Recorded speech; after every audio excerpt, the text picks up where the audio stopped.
wabarakatuh. Kami dari kelompok 6 Sejarah Pemikiran Islam akan menjelaskan hasil diskusi dari kelompok kami, yaitu Umar Chapra. Yang pertama yaitu biografi Umar Chapra.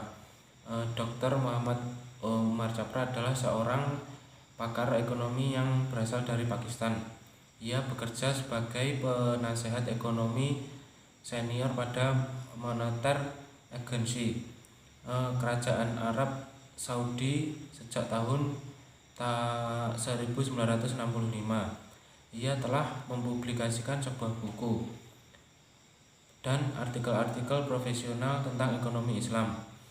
Umar Chapra lahir pada tanggal 1 Februari 1933 di Pakistan. Ayahnya bernama Abdul Karim Chapra. Beliau adalah riset di Institut Pelatihan dan Riset Islam tentang IDB di Jeddah. Beliau terkenal dengan kontribusi mengenai perkembangan ekonomi Islam selama 3 tahun. Kontribusi yang paling terkemuka yaitu yang pertama ke arah sistem moneter yang adil, yang kedua Islam dan tantangan ekonomi, yang ketiga yaitu masa depan ekonomi suatu perspektif Islam, yang kedua karya-karya Umar Chapra dalam bidang ekonomi Islam. Yang pertama, Islam dan tantangan ekonomi. Umar Chapra menulis buku yang berjudul Islam dan Tantangan Ekonomi, yang isinya adalah ketika sosialisme runtuh yang ditandai dengan runtuhnya Uni Soviet sebagai penopang utama. Dalam pengalamannya yang luas dalam pengajaran dan riset di bidang ekonomi, mengajukan bahwa hanya Islamlah sebagai sistem alternatif untuk menciptakan kesejahteraan umat manusia. Yang selanjutnya yaitu Al-Quran menuju sistem moneter yang adil. Dalam buku ini menjelaskan yang berisi tentang riba sebagai imbas sistem keuangan dan perbankan modern, dampak yang buruk terhadap moral dan peradaban manusia. Larangan atas riba dalam Islam bukanlah perintah yang terpisah. Dalam buku ini bagian dari filsafat, moral, serta sosial merupakan bagian integral dari suatu tantangan nilai-nilai Islam yang saling berhubungan dan koheren. Dengan demikian, misalnya bukan hanya menghapus riba dari sistem yang konvensional, melainkan bagaimana mengenalkan suatu sistem yang baru. Yang selanjutnya yaitu sistem moneter asli. Dalam buku ini menjelaskan penghapusan bunga atau riba dari prinsip-prinsip ekonomi Islam. Tetapi hal yang terpenting yang dilakukan bukan hanya menghapus riba dan sistem konvensional, melainkan bagaimana memperkenalkan dan menerapkan sistem ekonomi yang baru. Yang selanjutnya yaitu reformasi ekonomi, sebuah solusi perspektif Islam yang berisi tentang krisis keuangan yang parah seperti yang terjadi di Jepang, Korea, Singapura, Indonesia, dan lain-lain. Negara yang paling menderita dalam krisis keuangan ini yaitu negara Indonesia. Para pakar ekonomi telah mencoba mendiagnosa krisis ini berdasarkan keilmuan dan pengalamannya mereka. Umar Chapra berhasil memahami pemicu tersebut. Hal-hal yang dibahas dalam buku ini yaitu visi alternatif sebagai resesi keuangan internasional, pemicu terjadinya krisis, mengapa terjadinya ketidaksempurnaan disiplin pasar, dan resep penanggulangan krisis. Yang terakhir yaitu masa depan ilmu ekonomi. Umar Chapra mengatakan bahwa sistem ekonomi konvensional telah gagal dalam mewujudkan kesejahteraan ekonomi umat manusia.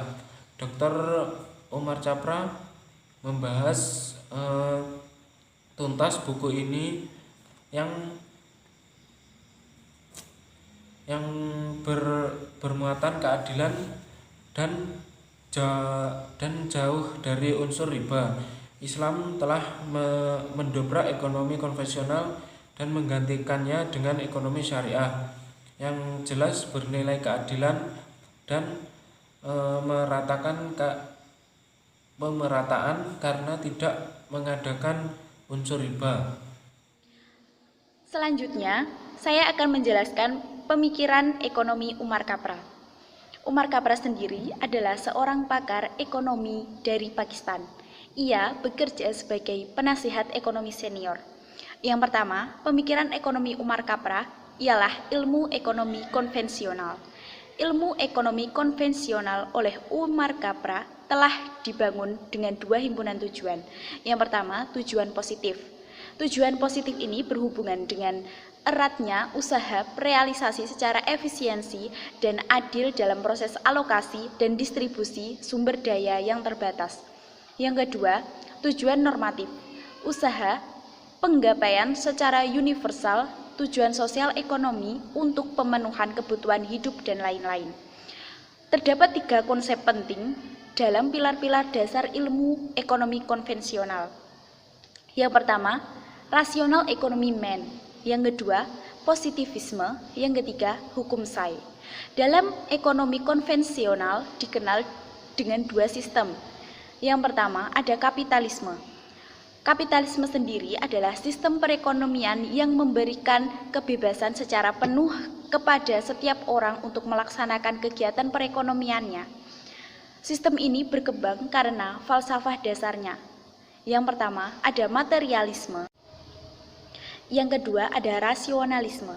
Rasionalisme di sini adalah paham bahwa pertimbangan akal adalah segala-segalanya. Yang ketiga, ada individualisme. Individualisme di sini adalah pusat perhatian setiap aktivitas sosial bertumpu pada kepentingan individu. Yang ketiga, ada liberalisme. Liberalisme di sini setiap individu harus diberi kebebasan penuh untuk mengejar kepentingan ekonominya. Yang terakhir ada humanisme. Kebutuhan-kebutuhan manusia di dalam dunia harus dijadikan pusat perhatian. Selanjutnya, setelah kapitalisme ada sosialisme. Sosialisme di sini adalah tujuan kemakmuran bersama. Sosialisme ini berisi tentang bagaimana memproduksi kesejahteraan kecenderungan dalam sosialisme. Dalam sosialisme sendiri terdapat pemilikan harta oleh negara. Yang kedua adalah kesamaan ekonomi, kebutuhan ekonomi. Yang terakhir adalah disiplin politik. Baiklah, selanjutnya saya akan membahas mengenai ilmu ekonomi pada masa Umar Chapra. Kali ini Umar Chapra itu banyak membahas mengenai masalah ekonomi makro, dikarenakan Umar Chapra itu banyak mengurusi masalah perekonomian negara. Yang pertama saya akan membahas mengenai prinsip-prinsip paradigma Islam. Kali ini para ulama itu telah sepakat bahwa prinsip syariah itu bertujuan untuk mensejahterakan kehidupan manusia dan juga memberikan kehidupan yang lebih nyaman kepada manusia. Prinsip paradigma Islam yang pertama yaitu rational economic man. Berbeda dengan ekonomi konvensional, pemikiran Islam itu sangat jelas mencirikan tingkah laku rasional yang bertujuan agar mempergunakan sumber daya karunia Allah itu dengan cara yang dapat menjamin kesejahteraan duniawi setiap individu, yang sampai akhirnya itu dapat menghasilkan keseimbangan antara tujuan material dan spiritual, dan antara kepentingan pribadi dan kepentingan sosial. Prinsip yang kedua yaitu positivisme. Dalam Islam, itu ulama telah mengakui bahwa Al-Quran dan As-Sunnah itu telah menjelaskan bahwa seluruh sumber daya adalah amanah dari Allah dan manusia akan diminta pertanggungjawabannya kelak. Prinsip yang ketiga yaitu keadilan. Di sini Harun ar-Rasyid mengatakan bahwa memperbaiki kesalahan dan menegakkan keadilan akan membawa kehidupan yang berkah dan membawa kebajikan di akhirat kelak. Prinsip yang keempat yaitu Pareto Optimum. Setiap perekonomian itu dianggap telah mencapai efisiensi yang optimum apabila telah memanfaatkan seluruh potensi sumber daya manusia dan materi yang terbatas sebagai kualitas barang dan jasa yang dapat memuaskan kehidupan manusia. Prinsip yang terakhir yaitu intervensi negara. Nizam al-Mulk itu menyebutkan bahwa tugas dan tanggung jawab negara adalah menjamin keadilan dan juga menjalankan segala sesuatu demi kemakmuran masyarakatnya. Selanjutnya yaitu mengenai prinsip-prinsip pembelanjaan. Di sini terdapat 6 prinsip yang memberikan dasar operasional mengenai belanja publik. Yang pertama yaitu kriteria utama untuk semua alokasi pengeluaran adalah untuk kesejahteraan masyarakat. Yang kedua yaitu penghapusan kesulitan hidup harus diutamakan di atas penyediaan rasa tentram. Yang ketiga yaitu kepentingan mayoritas harus diutamakan di atas kepentingan minoritas. Yang keempat, pengorbanan individu dapat dilakukan untuk menyelamatkan kerugian publik. Yang kelima, siapapun yang menerima manfaat harus menanggung biayanya. Dan yang terakhir yaitu suatu kewajiban yang tidak dapat terpenuhi merupakan suatu kewajiban untuk pengadaannya. Beberapa ulama klasik itu menentang keras pemerintah berhutang karena adanya salah satu unsur dari pembiayaan publik yang lazim pada masa itu. Mereka menetapkan suatu kondisi di mana pemerintah itu tidak boleh meminjam kecuali ada ekspektasi mengenai pendapatan yang akan menjamin pembayaran utangnya itu dikembalikan. Yang ketiga, saya akan menjelaskan mengenai kebijakan moneter pada masa Umar Chapra. Perlu diketahui, kebijakan moneter yaitu kebijakan yang diambil pemerintah untuk menjaga stabilitas perputaran uang dalam perekonomian suatu negara. Kebijakan moneter yang dikemukakan oleh Umar Chapra terdapat 6 elemen. Yang pertama yaitu target pertumbuhan dalam M dan M0. M yang dimaksud di sini yaitu peredaran uang yang diinginkan, sedangkan M0 yaitu uang yang berdaya tinggi.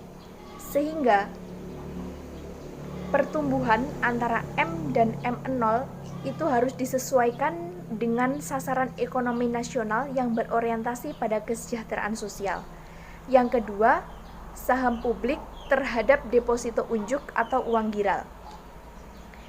Tujuannya di sini yaitu untuk menghasilkan sumber daya masyarakat yang menganggur untuk kemaslahatan sosial.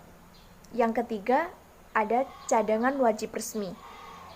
Cadangan wajib yaitu mewajibkan bank-bank komersial untuk menahan suatu proporsi tertentu dari deposito untuk disimpan ke bank sentral. Yang keempat, ada pembatasan kredit. Pembatasan kredit di sini yaitu dilakukan untuk menjamin bahwa pencipta kredit itu konsisten dalam target-target moneter. Yang kelima, alokasi kredit yang berorientasi kepada nilai. Alokasi ini ditujukan untuk kemaslahatan sosial secara umum, yaitu harus merealisasikan sasaran-sasaran masyarakat Islam dan memaksimalkan keuntungan privat. Maka harus dijamin bahwa alokasi tersebut harus menimbulkan produksi dan distribusi yang optimal bagi barang dan jasa yang dibutuhkan oleh suatu masyarakat.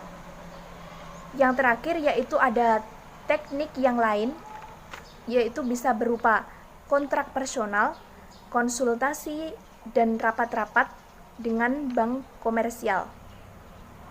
Demikian presentasi dari kelompok 6, ada kurang lebihnya mohon maaf. Wabillahi taufiq wal hidayah. Wassalamualaikum warahmatullahi wabarakatuh.